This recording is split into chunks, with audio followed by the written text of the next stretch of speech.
बिस्मिल्लाहिर्रहमानिर्रहीम। आज हम चैप्टर 5 की एक्सरसाइज स्टार्ट करेंगे। 5.1 है encircle the correct answer from the given choices. Multiple questions है हमारे पास। Earth gravitational force of attraction vanishes eight.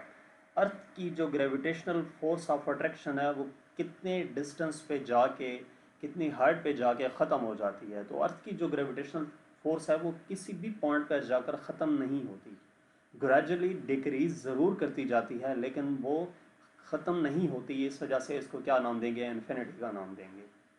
दूसरा, value of g increases with दी।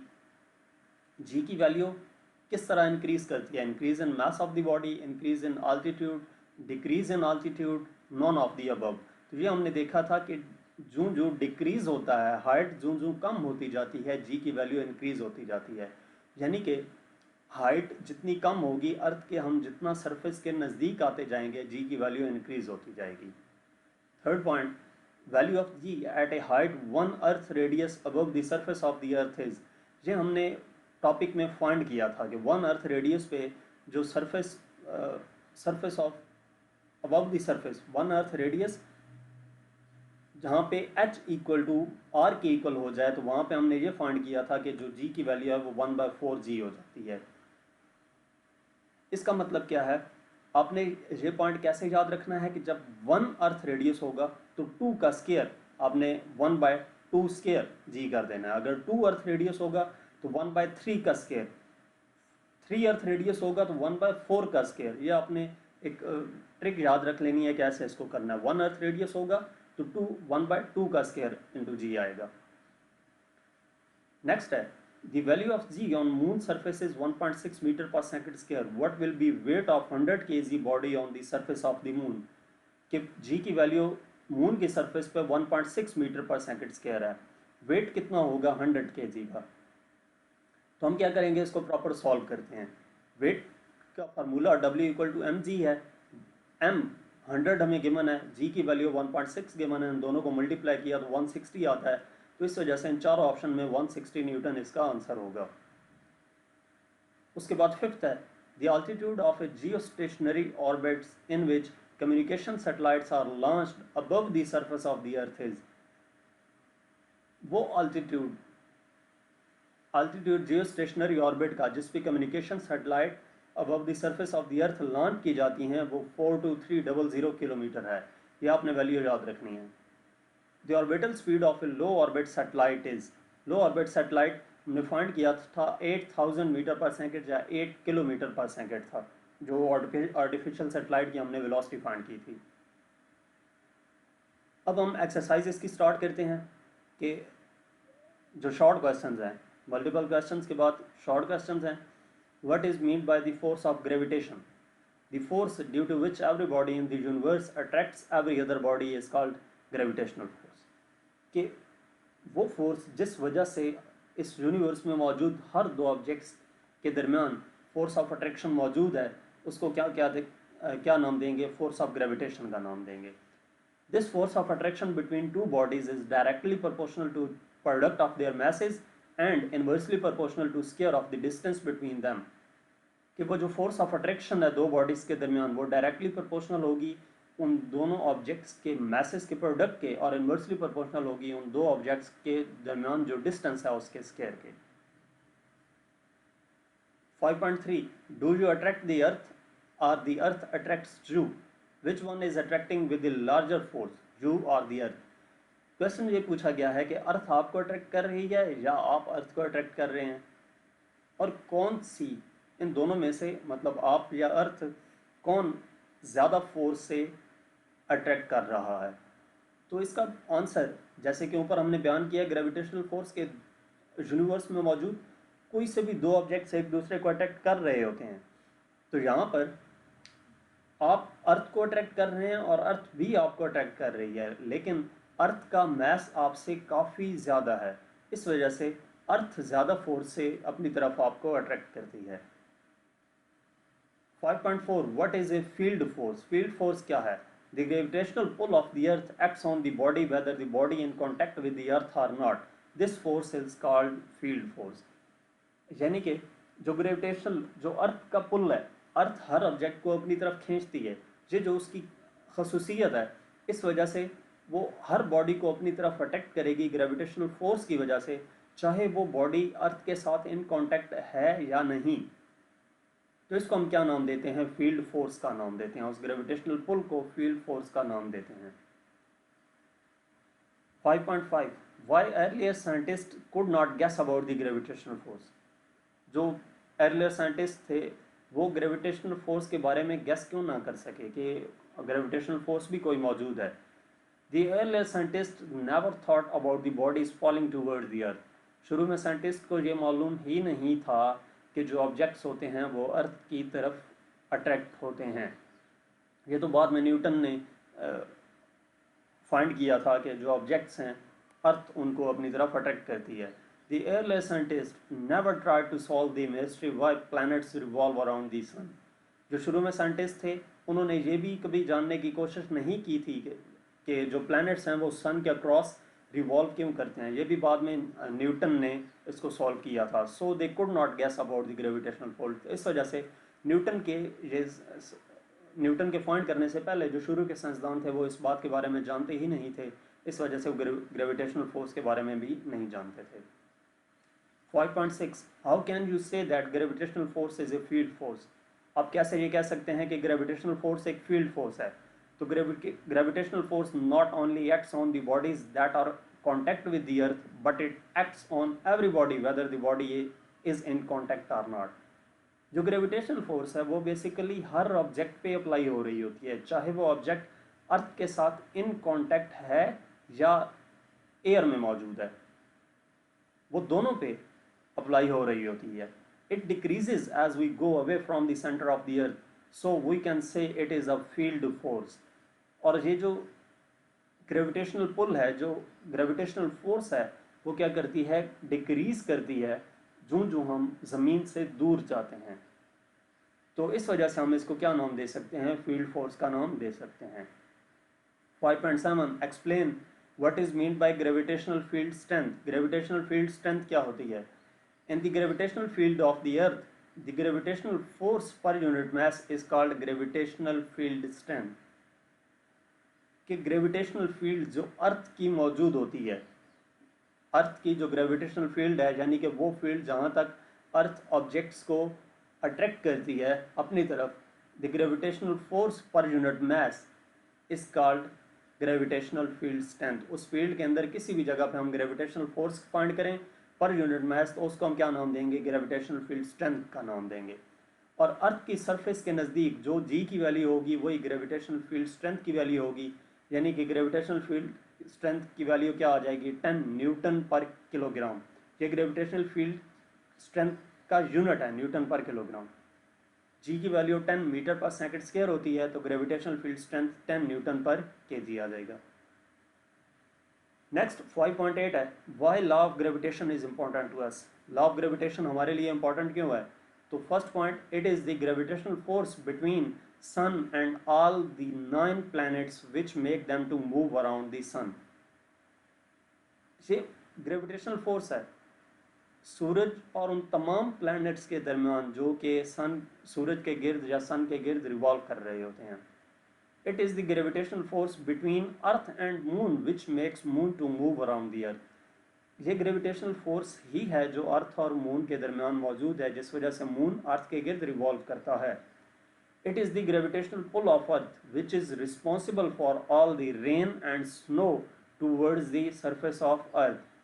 ये ग्रेविटेशनल पुल ही है अर्थ का, जिसकी वजह से जो रेन है या बारिश है या स्नो फॉलिंग है वो क्या होती है?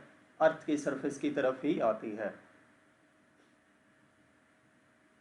5.9 explain the law of gravitation. Law of gravitation को एक्सप्लेन करना है तो लॉ ऑफ ग्रेविटेशन है क्या? सबसे पहले इसकी डेफिनेशन है, according to this law every body in the universe attracts every other body with a force which is directly proportional to the product of their masses and inversely proportional to the square of the distance between them।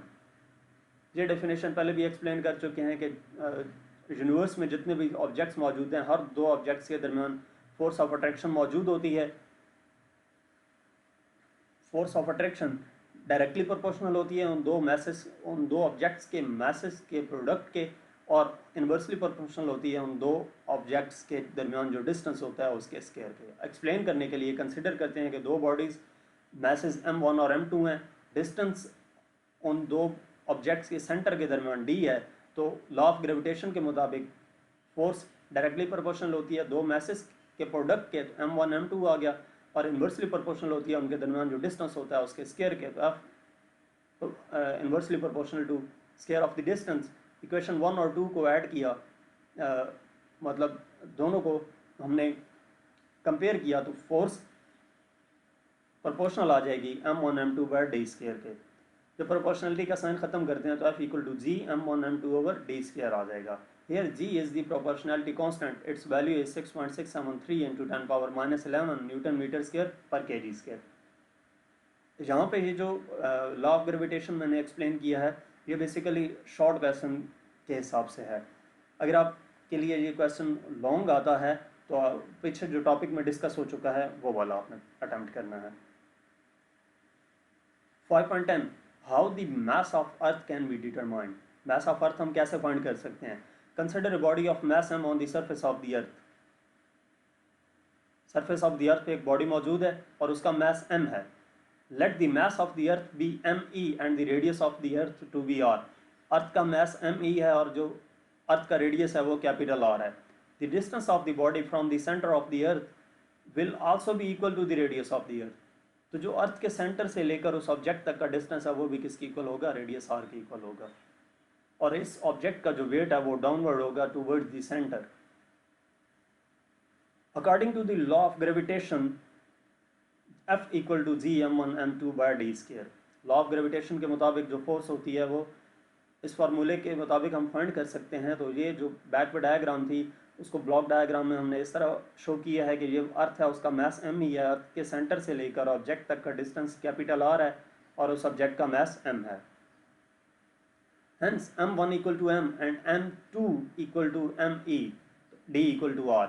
यहाँ पर हमारे पास m1 m की equal है, m2 ये first object था, ये second object है अर्थ, m2 me mass of the earth के इक्वल, और जो दो ऑब्जेक्ट्स के दरमियान डिस्टेंस होता था वो कैपिटल r है, तो इस वजह से d इक्वल टू r। ये सारी वैल्यूज हम ऊपर वाली इक्वेशन में पुट करेंगे। f equal to G m me over r स्क्वायर। But the force with which Earth attracts a body towards its center is equal to its weight W। यानी कि वो फोर्स जिस फोर्स की वजह से ये अर्थ किसी भी ऑब्जेक्ट को अपनी तरफ अट्रैक्ट करती है, इस ऑब्जेक्ट को अपनी तरफ अट्रैक्ट करती है, वो किसकी इक्वल होगा, W के इक्वल होगा। तो W इक्वल आ जाएगा mg के।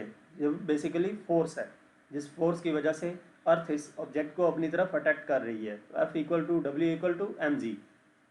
mg इक्वल आ जाएगा G me over r square. यानी कि इस इक्वेशन और इस इक्वेशन को हमने कंपेयर किया है, लेफ्ट हैंड साइड इक्वल है तो राइट हैंड साइड भी इक्वल होंगी। mg equal to G me over r square. यहाँ से m से कैंसिल हो जाएगा, बाकी क्या रह जाएगा, g equal to G me over r square. हमने मास ऑफ अर्थ फाइंड करना है me इसी साइड पे रहने दिया, आर स्क्वायर उधर जाकर मल्टीप्लाई होगा, जी आर स्क्वायर हो जाएगा और ये जी इधर आकर डिवाइड होगा। लेफ्ट हैंड साइड पे जो क्वांटिटी मल्टीप्लाई हो रही होती है वो दूसरी साइड पे जाकर डिवाइड होती है, और जो क्वांटिटी डिवाइड हो रही हो वो दूसरी साइड पे जाकर मल्टीप्लाई होती है।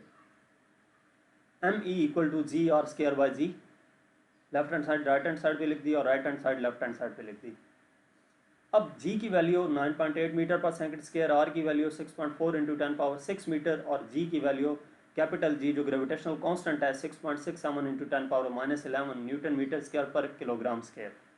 ये तीनों वैल्यूज आपको मालूम होनी चाहिए। ये वैल्यूज हम इस इक्वेशन में पुट करते हैं, M E equal to 9.8 into 6.4 into 10 power 6 square divided by 6.673 into 10 power -11। जब कैलकुलेटर की मदद से हम इसको सॉल्व करेंगे तो जो आंसर आएगा मास ऑफ अर्थ वो 6 इंटू 10 पावर 24 kg आ जाता है।